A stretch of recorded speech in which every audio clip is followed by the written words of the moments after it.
ನಮಸ್ಕಾರ ರೀಪ್ಪ ಎಲ್ಲರಿಗೂ. ಖಡಕ ಜವಾರಿ ಕಾಕ ಯೂಟ್ಯೂಬ್ದಾಗ ಬಟನ್ ಹೊಡಿ ಅಂತಾನೆ, ಫೇಸ್ಬುಕ್ ಫಾಲೋ ಮಾಡಂತಾನೆ. ಸದಸ್ಯರು ಹೆಚ್ಚು ಬಂದಿರಿ ಅಂದ್ರೆ ನೋಟಿಫಿಕೇಶನ್ ಡೈರೆಕ್ಟ್ ಬರ್ತಾವೆ, ಸುದ್ದಿ ನಿಮಗೆ ನೋಡೋಕೆ ಸಾಧ್ಯ ಆಕೈತಿ. ಆದರೆ ಈಗೇನು ಸುದ್ದಿ ತೊಗೊಂಬಂದಾನ ಖಡಕ ಜವಾರಿ ಕಾಕ, ನೇರವಾಗಿ ಜನಪ್ರಿಯ ಶಾಸಕ ಮಾಜಿ ಸಚಿವ ರಮೇಶ್ ಜಾರಕಿಹೊಳಿ ಈ ವಿಡಿಯೋ ನೋಡ್ಬೇಕು.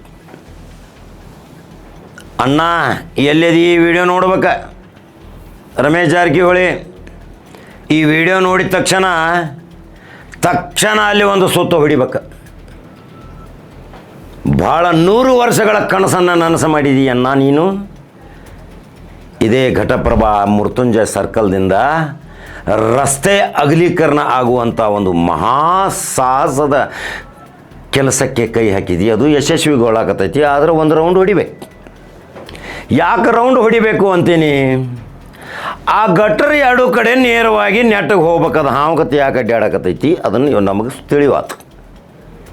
ಕೇಳಿದ್ರೆ ಗುತ್ತಿಗೆದಾರ ಬೇರೆನೇ ಹೇಳ್ತಾನೆ, ಅಲ್ಲಿ ಬಟ್ಟು ಮಾಡಿ ತೋರಿಸ್ತಾನೆ, ಇಲ್ಲಿ ಬಟ್ಟು ಮಾಡಿ ತೋರಿಸ್ತಾನೆ. ಆ ಸಂಬಂಧಪಟ್ಟ ಅಧಿಕಾರಿನ ಕೇಳಿದ್ರೆ ಅವ್ರು ಫೋನ್ ಎಬಸ್ವಾರ. ಗಟ್ರ್ ನೆಟ್ಟಗೆ ಆಗ್ಬೇಕು. ಯಾರು ಅತಿಕ್ರಮಣ ಮಾಡ್ಯಾರ ಕಿತ್ತೋಗಿರಿ, ಸ್ವಯಂ ಪ್ರೇರಿತವಾಗಿ ಅವರೇ ಅದನ್ನು ಕಿತ್ಕೋಬೇಕು. ಕಿತ್ತು ಒಗ್ಯಾಕು ಸಹಿತ ಸರ್ಕಾರದ JCB ಹಚ್ಚೋದು ಅವಶ್ಯಕತೆ ಇಲ್ಲ. ನೀವು ಅತಿಕ್ರಮಣ ಏನು ಮಾಡಿದಿರಿ ನಿಮ್ಮಷ್ಟಕ್ಕೆ ನೀವೇ ಕಿತ್ಕೋಬೇಕು. ಅದು ಸಮಯ ಮತ್ತು ದುಂದು ವೆಚ್ಚ ಸರ್ಕಾರ ಕೊಡಿಸ್ಬೇಕು. ಈ ಘಟಪ್ರಭಾ ಗೋಕಾಕ ತಾಲೂಕಿನ ಮತ್ತು ಗೋಕಾಕ ವಿಧಾನಸಭಾ ಕ್ಷೇತ್ರದ ಒಂದು ಹಾರ್ಟ್ ಆಫ್ ಸಿಟಿ. ಪ್ರಸಿದ್ಧ ಹಾಸ್ಪಿಟಲ್ಗಳು ದೇಶ ವಿದೇಶದಿಂದ ಬರ್ತಾರೆ. ಆದರೆ ಇಲ್ಲಿ ಒಂದು ಸುಂದರವಾದ ಘಟಪ್ರಭಾ ಸರ್ಕಲ್ದಿಂದ ಪ್ಯಾಟಿ ತಕ ರೋಡ್ ಇದ್ರಕ್ಕಿಲ್ಲ. ಈಗ ಅಗಲೀಕರಣ ಆಗತೈತಿ, ಎಷ್ಟು ಸುಂದರ ಕಾಣಾಕತ್ತೈತಿ. ಇನ್ನು 2-3 ತಿಂಗಳದಿಂದ ಸಿಂಗಾರಗೊಂಡು ನವ ವಧುವಿನಂತೆ ಅದು ಗೊಳತೈತಿ. ಇನ್ನು ಹೈಮಾಸ ಬಲ್ಗಿಲ್ಲಿ ಹಂಗೆ ಹಾಕ್ತೀರಿ ರಮೇಶ್ ಜಾರಕಿಹೊಳಿಯರೇ, ನಿಮ್ಮದೊಂದು ಕನಸು. ಅನ್ನ ನೀ ಬರಬೇಕು, ನೀ ನೋಡ್ಬೇಕು. ಹಿರಿಯನ್ನ ಭಾಳ ಅಚ್ಚುಮೆಚ್ಚಿನ ಶಾಸಕರ್ರಿ, ಭಾಳ ಪ್ರೀತಿ ಪ್ರಶಂಸೆ ಗಳಿಸಿದ. ಬರೀ ಒಂದು ರೌಂಡ್ ಹೊಡೆದಾದ್ರೆ ಜಿಲ್ಲಾದಾಗ ಟರ್ನ್ ಆಕೈತಿ. ಅಂಥ ಶಕ್ತಿ ರಮೇಶ್ ಜಾರಕಿಹೊಳಿ ಇಟ್ಕೊಂಡಾನು. ಈ ರಸ್ತೆ ಅಗಲೀಕರಣಕ್ಕೆ ಚಾಲನೆ ಕೊಟ್ಟ ನಂತರ ಒಂದು ಸಾರಿ ಬಂದು ಭೇಟಿ ಕೊಡಬೇಕು. ನಿಮ್ಮ ಆಪ್ತ ಕಾರ್ಯದರ್ಶಿ ಸಿಬ್ಬಂದಿ ಬರೋದು ಬೇಡ, ನೀವು ಸ್ವತಃ ಒಂದು ರೌಂಡ್ ಹೊಡಿಬೇಕು.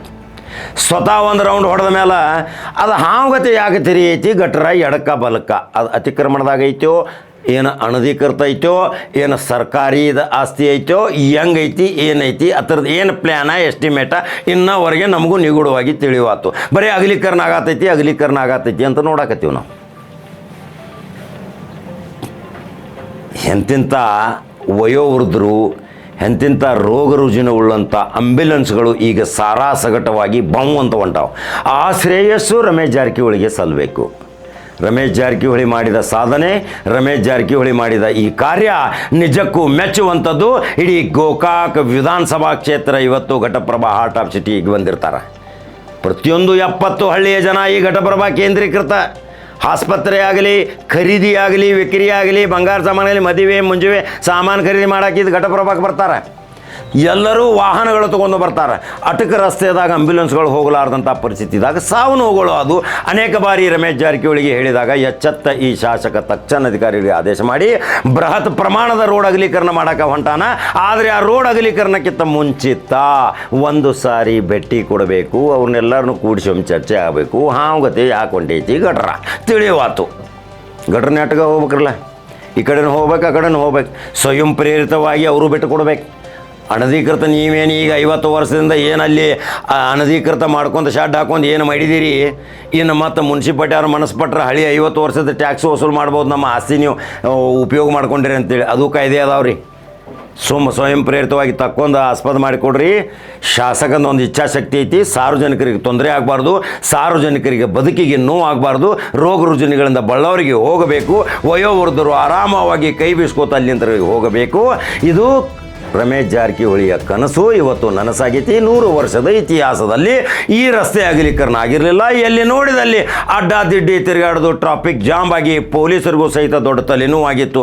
ಆದರೆ ಪೊಲೀಸರು 8 ದಿನ ಬಂದು ಚೀಟಿ ಹೊಡೆದಲ್ಲಿ ಯಾರ್ಯಾರನ್ನ ಆ ಕಡೆ ಈ ಕಡೆ ಸರ್ಸಾಡೋಕೆ ಹೋದ್ರೂ ಆಗಿರಲಿಲ್ಲ. ಆದರೆ ಈಗ ದೊಡ್ಡ ಅಗಲಾಗೈತಿ ರೀ. ಆ ಅಗಲ ಆದಮೇಲೆ ಈಗ ಮತ್ತೇನೇನು ಎನ್ಕ್ರೋಚ್ಮೆಂಟ್ ಮಾಡೋಕೆ ಬರ್ತಾರೆ. ಅದರ ಸಲುವಾಗಿ ರಮೇಶ್ ಜಾರಕಿಹೊಳಿ ಘಟಪ್ರಭಾ ಮೃತ್ಯುಂಜಯ ಸರ್ಕಲ್ನಿಂದ ಒಂದು ರೌಂಡ್ ಆ ಕಾಳಿಕಾ ದೇವಸ್ಥಾನದವರೆಗೆ ಒಂದು ರೌಂಡ್ ಹೊಡಿಬೇಕು. ಇದು ಸಾರ್ವಜನಿಕರ ಒಂದು ವಿನಂತಿ.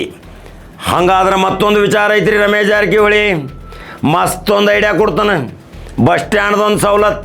ಬಸ್ ಸ್ಟ್ಯಾಂಡ್ ಇಲ್ಲ ಘಟಪ್ರಭಾಗ್, ಅಲ್ಲಿ ಜಾಗ ಇಲ್ಲ, ಇಲ್ಲಿ ಜಾಗ ಇಲ್ಲ ಅನ್ನಕತ್ತಾರ. ಆದ್ರೆ ನಮ್ಮಲ್ಲಿ ಒಂದು ಜಾಗ ಐತಿ, ಭಾಳ ಅತ್ಯಮೂಲ್ಯ ಜಾಗ, ಮಸ್ತ್ ಜಾಗ ಐತಿ. ಎಲ್ಲರೂ ಮೆಸ್ತರಿ ಇದನ್ನು ಘಟಪ್ರಭಾದವ್ರು ಯಾರು ತಲೆಯಾಗೂ ಬಂದಿಲ್ಲ, ಆದ್ರೆ ನಮ್ಮ ತಲೆಯಾಗ ಬಂದೈತಿ.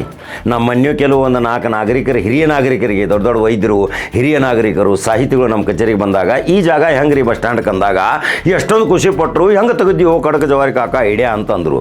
ಈ ಐಡಿಯಾ ಹೇಳ್ರಿ, ಪೊಲೀಸ್ ಠಾಣೆ ಈಗ ಹೊಸ ಆಧುನೀಕರಣ ಆಗಾಕತ್ತೈತಿ. ಅದು ಹಿಂದೆ ಹೋಗಿ ಅಪಾರ್ಟ್ಮೆಂಟ್ ಆಗಿ ಹಿಂದೆ ಹೋಗೋದಿನ್ನು. ಅದ್ರ ಮುಂದೆ ಜಾಗ ಐತಿ ಗೊತ್ತೈತಿಲ್ಲ ರೀ ಕುಲ್ಲ. ಸರ್ಕಾರದನ ಅದು. ಪೊಲೀಸ್ ಇಲಾಖೆ ಅಂದ್ರೇನು, ಸರ್ಕಾರದ ಅಂದ್ರೇನು, ಸಾರ್ವಜನಿಕ ಉಪಯೋಗ ಅಂದ್ರೆ ಏನು, ಎಲ್ಲ ಒಂದು. ಈಗ ಕ್ವಾರ್ಟರ್ಸ್ಗಳೆಲ್ಲ ನೆಲಸಮ ಮಾಡ್ಯಾರ. ಏನು ಕ್ವಾರ್ಟರ್ಸ್ಗಳು ಅಪಾರ್ಟ್ಮೆಂಟ್ ಹಾಕಾವ. ಮೊದಲು ಬೇರೆ ಬೇರೆ ಕ್ವಾರ್ಟರ್ಸ್ಗಳು ಹೆಂಗಿದ್ದು ಹಂಗೆ ಆಗೋದಿಲ್ಲ, ಅಪಾರ್ಟ್ಮೆಂಟ್ ಹಾಕಾವಿನ್ನು. 30-40 ಅಪಾರ್ಟ್ಮೆಂಟ್ ಆದವು ಅಂದ್ರೆ ಮುಗಿದೋತು, ಅಲ್ಲಿ ಜಾಗ ಉಳಿತು. ಆ ಪೊಲೀಸ್ ಠಾಣೆಯನ್ನು ಡೆಮಾಲಿಷನ್ ಮಾಡಿ ಹಿಂದಕ್ಕೆ ಹೋಗ್ತೈತಿ. ಅಲ್ಲಿ ಅವರು ಸಭಾಭವನ, ಅವ್ರ ಅತಿಥಿಗರ, VIP, ಅವ್ರು ಯಾರು SP, ಪ್ರವಾಸಿ ಮಂದಿರ, IGP ಇನ್ಸ್ಪೆಕ್ಷನ್ ಬಂದಾಗ ಅವರು ಹಾಲ್ ಮಾಡ್ಕೋತಾರೆ, ಮಾಡ್ಕೊಳ್ಳಿ. ಮುಂದೆ ಇರುವಂಥ ಕನಿಷ್ಠ 1.5 ಎಕರೆ ಜಾಗ ಉಳಿತೈತಿ. 1 ಎಕರೆ ಉಳಿದ್ರು ಬಸ್ ಸ್ಟ್ಯಾಂಡ್ ಆಗತೈತಿ. ಇದ್ರ ಬಗ್ಗೆ ಅನಿಸಿಕೆಗಳನ್ನ ಹಾಕಬೇಕು. ಘಟಪ್ರಭಾದ ಮಹಾಜನತೆ ಹೋಗುವಾಗ ಬಸ್ ಸ್ಟ್ಯಾಂಡ್, ಬರುವಾಗ ಈ ಕಡೆಯಿಂದ ಗೋಕಾಕದಿಂದ ಬರುವಾಗ ಬಸ್ ಸ್ಟ್ಯಾಂಡ, ಈ ಕಡೆಯಿಂದನೂ ಬಸ್ ಸ್ಟ್ಯಾಂಡ. ಕನಿಷ್ಠ ಒಂದು 10-20 ಬಸ್ಗಳು ನಿಲ್ಲುವಂಥ ಪರಿಸ್ಥಿತಿ ಆ ಥರ ಘಟಪ್ರಭಾದ ಬಹುದಿನಗಳ ಕನಸು ನನಸು ಮಾಡಲಿಕ್ಕೆ ರಮೇಶ್ ಜಾರಕಿಹೊಳಿಯ ಪೊಲೀಸ್ ಇಲಾಖೆಯ ಆಸ್ತಿ, PWDಯ ಆಸ್ತಿ, ಸರ್ಕಾರದ ಆಸ್ತಿ, ಸಹೋದರ ಮಂತ್ರಿ, ದೊಡ್ಡ ಸಹೋದರ ಇಲ್ಲಿ ಶಾಸಕ, ಮತ್ತೇನು ಬೇಕು? ಸರ್ಕಾರ ನಿಮ್ಮ ಕೈಯಾಗೈತಿ. ತೊಗೋರಿ, ಹಲೋ ಫೋನ್ ಅನ್ರಿ, ಪೆನ್ ತೋರಿ, ಒಂದು ಲೆಟ್ರ್ ಹಾಕ್ರಿ. ಬಸ್ ಸ್ಟ್ಯಾಂಡು ಆಗಿ ಬಿಡ್ತೈತಿ. ಜೀವನ ಪರ್ಯಂತ ಮರೆಯಂಗಿಲ್ಲ, ಜೀವನ ಪರ್ಯಂತ ನೀವು ಸೋಲಂಗಿಲ್ಲ. ಹಿಂಗೆ ಒಂದು ಇಚ್ಛಾಶಕ್ತಿ ಉಳ್ಳಂಥ ಒಂದು ಸೂಕ್ಷ್ಮವಾದ ಒಂದು ಐಡಿಯಾ ಕೊಟ್ಟಿದ್ದೀನಿ. ಇದು ಹೆಂಗೆ ಅನಿಸ್ತೈತಿ ಘಟಪ್ರಭಾದ ನಾಗರಿಕರಿಗೆ? ರಮೇಶ್ ಜಾರಕಿಹೊಳಿ ಇದನ್ನು ವೀಡಿಯೋ ಮೊದಲು ನೋಡಬೇಕು.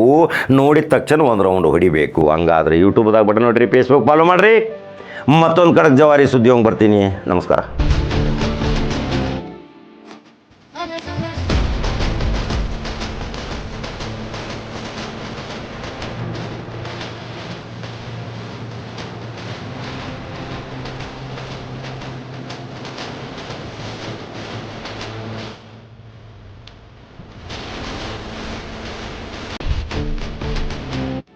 Madani